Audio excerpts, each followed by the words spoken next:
The chaos we feel is not the world, but a power inside us we've forgotten.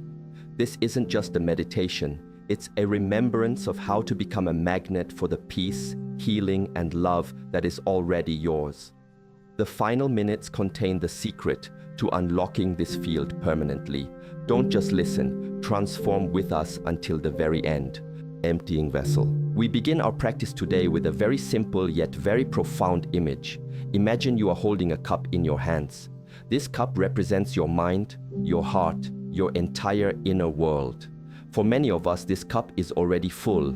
It is full of the memories of yesterday, the anxieties for tomorrow, the opinions of others, the noise of the world, and the constant inner chatter that tells us we are not enough or that something is wrong. Now, if this cup is already full, can you pour anything new into it? If you try to add fresh, clear water, the water of abundance, of healing, of love, what will happen? It will simply overflow and be lost. There is no space. So, the first and most fundamental step in becoming a magnet for all that you desire is not to add, but to subtract. It is to create space. It is the practice of gently and without judgment emptying the vessel. We do not do this by force. We do not take the cup and violently shake it, trying to dash the contents out. This only creates more turmoil. Instead, we simply hold it with awareness. We tilt it ever so slightly, and we allow what is inside to pour out on its own. In our practice, this means we sit, we breathe, and we watch the thoughts and feelings as they arise. We do not cling to them. We do not fight them. We simply acknowledge their presence, like clouds passing in the sky, and we let them go. This process can feel uncomfortable at first. The mind is accustomed to being full, to being busy. An empty space can feel like a void. But I invite you to see it differently. It is not a void, it is potential. It is pure, open potential. Every corner of your mind that you clear of an old resentment is a space where forgiveness can be planted. Every moment you release anxiety about the future is a moment where trust can take root. You are not destroying anything of value.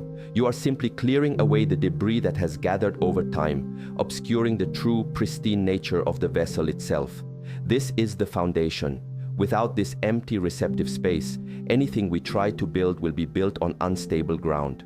The world teaches us to accumulate more knowledge, more possessions, more experiences, but wisdom teaches us to release. True abundance is not found in how much you can hold, but in how much you can let pass through you without leaving a stain. As you sit in stillness, just breathing, notice the contents of your cup, a worry about work, a memory of a past hurt, an expectation for this meditation. See it, acknowledge it with a gentle inner nod, and then let it pour out. With each exhale, you are creating more space. You are becoming a clean, clear vessel, ready to be filled not by the random clutter of the world, but by your own conscious, beautiful intention. This is the first act of love you give to yourself. It is the first step to becoming the magnet.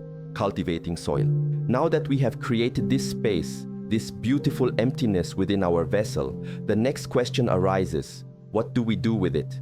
An empty field, if left unattended, will soon be filled with weeds. Nature does not like a vacuum. The mind similarly will quickly fill itself again with old patterns and external noise if we are not intentional. So our work moves from emptying to cultivating. We have cleared the land. Now we must prepare the soil. This soil is your consciousness, your awareness. And the quality of this soil will determine the quality of everything that grows within it. You cannot grow a magnificent, strong tree in dry, rocky, and infertile ground. The seed, no matter how potent, will fail to thrive. So, how do we cultivate this inner soil? We do it with the tools of attention and intention. The soil of the mind is tilled and softened through practices like gratitude.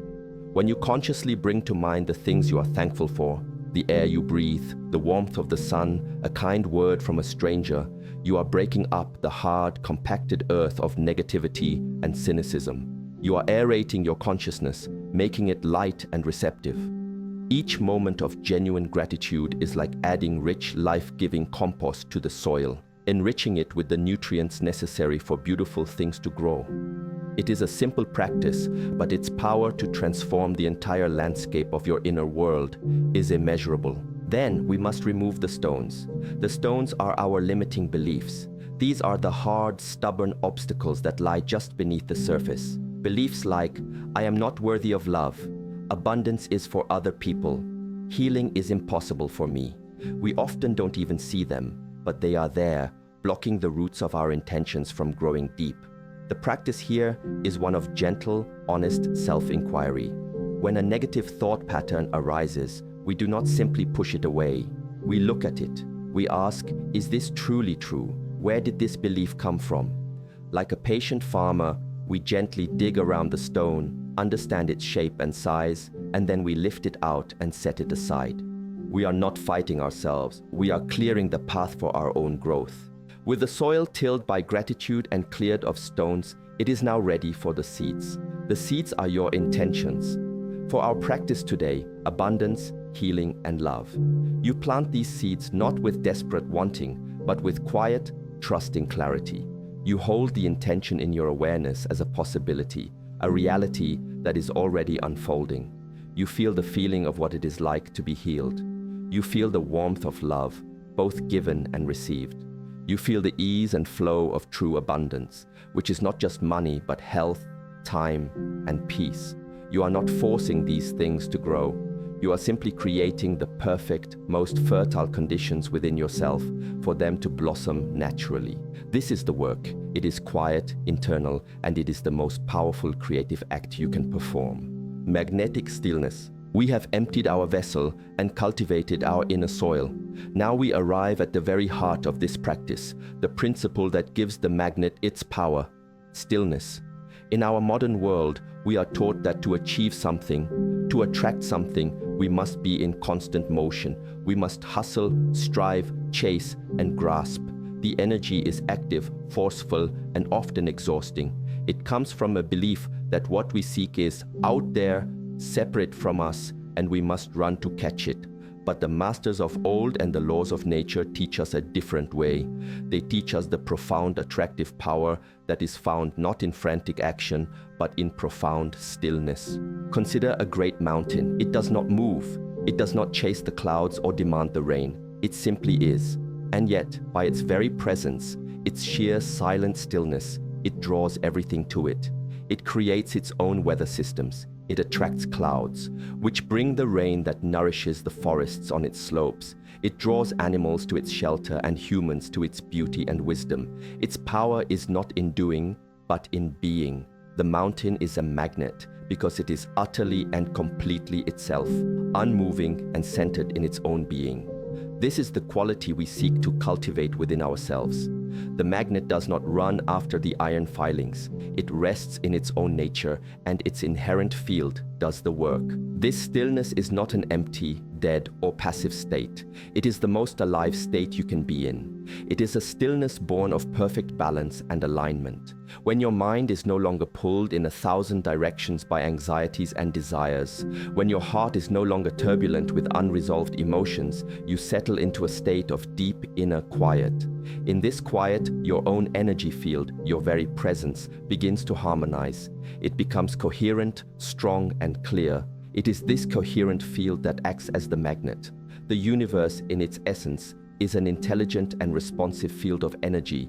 It naturally responds to clarity. It resonates with harmony. When you become a point of stillness and harmony in a world of chaos, the things that match that frequency, peace, love, clarity, true abundance, are naturally drawn into your experience. So, in your practice, this means letting go of the striving. After you have planted your seeds of intention, you do not dig them up every day to see if they are growing. You trust, you rest, you sit in the quiet confidence of the mountain. You feel your own centeredness. You are not waiting for something to happen. You are embodying the state you wish to experience. If you seek peace, you become the embodiment of peace in your meditation. If you seek love, you radiate a quiet, unconditional love from your still center. You are no longer the beggar asking for things from the universe. You become the silent, powerful, magnetic presence that allows reality to organize itself around you. This is the shift from seeking to attracting. It is a shift from effort to effortlessness. It is the secret of the magnet. Weathering storms. To cultivate magnetic stillness is a profound practice, but it is essential that we do not mistake this for an attempt to build a fragile paradise that shatters at the first sign of trouble. Life is a dynamic process. Storms will come.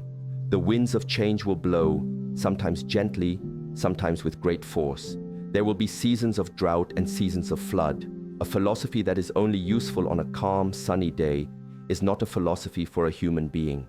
The true test of our practice, the true strength of our magnetic field, is not in our ability to prevent the storms, but in our capacity to remain centered within them. The goal is not to live in a world without challenges, but to become the person who can meet any challenge from a place of unshakable inner peace. Think of a great, ancient tree in the middle of a field. It has weathered 1,000 storms. How does it survive? It does not fight the wind. If it were completely rigid, it would snap. Instead, it yields. Its branches sway, its leaves dance in the gale, but its roots run deep into the earth. Its core, its trunk, remains stable and strong. The roots are your daily practice. Every time you sit to meditate, every moment you choose awareness over reaction, you are sending your roots deeper into the ground of being. This is your anchor. This is what holds you when the external world becomes turbulent. The storm is the difficult emotion, the unexpected loss, the challenging situation. It is real, and we honor its power. We do not deny it or pretend it isn't happening. The practice, when faced with a storm, is to bring your attention back to the roots and the trunk. The winds of anger or fear may be howling in the branches of your mind, but can you feel the solid, stable presence in your core? Can you feel the contact of your body on the chair, the rhythm of your breath that continues, steady and true, beneath the surface of the emotional turmoil? This is the art of weathering storms. You allow the emotion to be there, you allow the branches to sway, but you do not identify with it. You are not the storm, you are the tree. The storm is a temporary event passing through your awareness. Your rooted presence is the constant. This is how you maintain your magnetic quality even in difficult times. A magnet does not cease to be a magnet just because the weather changes. Its field remains constant. When you can hold your center during a period of grief, you attract lessons of compassion and resilience. When you can remain anchored in stillness during a conflict, you attract solutions and understanding that would be impossible to see from a place of reactivity. Your challenges then are not punishments. They are opportunities. They are the resistance that strengthens your roots. They are the storms that prove the integrity of your practice.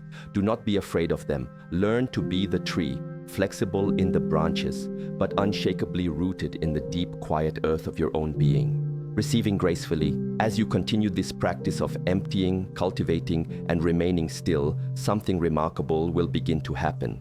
The seeds you have planted will begin to sprout. The things you have been magnetizing will begin to arrive in your life. An opportunity will appear. A relationship will heal. A sense of deep inner wellness will begin to permeate your days. Love will find you in expected and unexpected ways. Abundance will flow, perhaps as a new idea, a helping hand, or financial ease. And here we encounter a new and subtle challenge, the challenge of receiving. For many of us, this can be as difficult as the initial clearing. We are often conditioned to feel unworthy.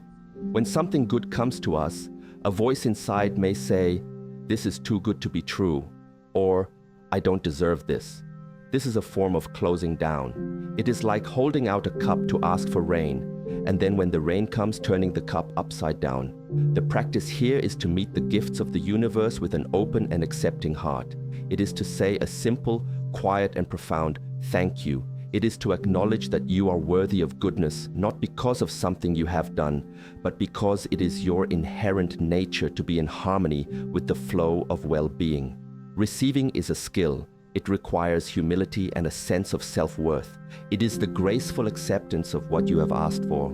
The other side of this challenge is attachment. When something good arrives, our immediate instinct can be to cling to it, to grasp it tightly with fear that it might be taken away. If we attract a loving relationship, we become fearful of losing it. If we attract financial abundance, we become anxious about it disappearing. This clinging, this grasping, immediately destroys the very state that attracted the gift in the first place. It replaces the magnetic stillness with the frantic energy of fear. It signals to the universe that we believe in scarcity, not abundance.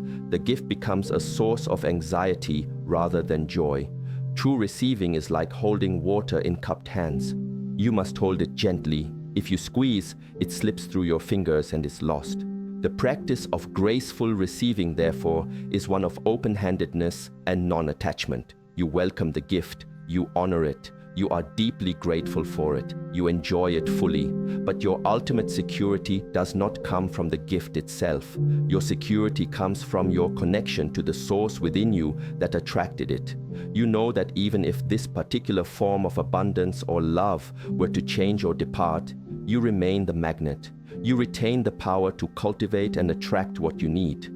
This understanding allows you to love without fear, to enjoy wealth without greed, and to experience healing without the constant anxiety of its return. You can then truly celebrate what comes, holding it lightly, gratefully, and gracefully, knowing that the source of all good things lies not in the world outside, but in the still, cultivated space within your own heart. Becoming source. We have journeyed through the stages of our practice, creating space, preparing the soil, discovering the power of stillness, learning to weather storms, and receiving with grace. There is one final beautiful evolution on this path. It is the shift from being a magnet that attracts things to itself, to becoming a source from which these qualities flow into the world. This is the ultimate expression of self-mastery and the true meaning of abundance. A magnet, in the end, is still focused on drawing things inward. A source, however, is focused on radiating outward. It is the final and most natural step. Think of a cup that has been filled to the brim with pure, clear water. What happens when you continue to pour into it? It naturally overflows. It cannot help but share what it has. It does not think, I must now give this water away. The giving is a natural consequence of its own fullness. In the same way, when you have diligently cultivated a state of inner peace, love, and well-being, you will reach a point where your own vessel is so full that these qualities naturally begin to overflow into the lives of those around you. Your peace becomes a calming presence for others. Your love becomes a warmth that heals relationships. Your sense of abundance becomes an energy of generosity and possibility that inspires and uplifts. This is a crucial shift in perspective. The initial desire to attract healing for oneself becomes a presence that facilitates healing for others. The desire to attract love for oneself becomes an unconditional love that one radiates to all beings. The desire to attract abundance for oneself becomes a channel of abundance that flows through you and out into the world. You are no longer just a destination for these energies. You become a waypoint, a fountain, a source. You realize that the greatest joy is not in receiving, but in being the vessel through which goodness flows. You understand that true wealth is measured not by what you have, but by what you give. This is not something you need to force. It is the effortless result of your dedicated inner work. When you are truly connected to the infinite wellspring of peace and love within, the idea of scarcity dissolves. There is no need to hoard anything, because you know the source is limitless. You give freely because you know you can never be depleted. You become like the sun. The sun does not shine with the intention of warming a particular planet or growing a specific flower. It simply shines because that is its nature, and in its shining, all life is nourished. Your final aim is to simply be, to shine with the light of your own realized nature. In doing so, you become a blessing to the world, not by what you do, but by who you have become. This is the path, from an empty vessel to a radiant source. It begins and ends with you. The power to transform your reality, to heal your body and soul, and to fill your life with love is not in a distant temple or a secret book. It is in the quiet, still center of your own being, waiting patiently to be remembered. It is you. You are the magnet, you are the vessel, and ultimately, you are the source. I have been struggling with a deep sense of anxiety for years. feeling like I was constantly at war with my own mind. About halfway through this meditation, during the magnetic stillness part, I started crying. Not from sadness, but from a profound sense of relief. The idea that I don't have to chase peace, but can just be it, was like a key unlocking a cage I didn't even realize I was in. I felt a stillness I haven't felt since I was a child. Thank you. This is life-changing.